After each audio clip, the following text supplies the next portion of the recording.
Johan et Spelza veulent un enfant. Elles sont candidates à la procréation médicalement assistée, interdite aux couples homosexuels. Trouver un gynécologue, un petit parcours du combattant. Et donc, une fois ces examens faits, il nous a dit, ben voilà, maintenant, je peux rien faire de plus, la loi me l'interdit. Le dernier gynécologue qui a dit oui, c'était le 10e. Pour lui, c'était évident que pour lui, c'était normal. Ce sont des droits humains. Donc, même si la loi interdit ces droits humains, moi, je l'ai fait.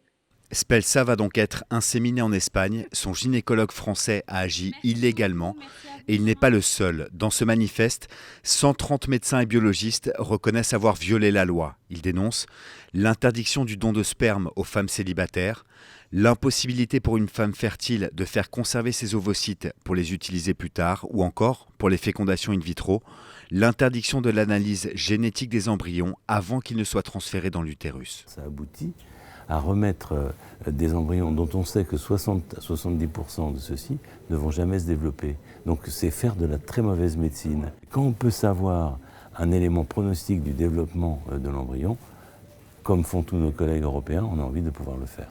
Dernière piste évoquée par le manifeste, la possibilité d'indemniser les donneuses d'ovocytes qui sont trop rares en France.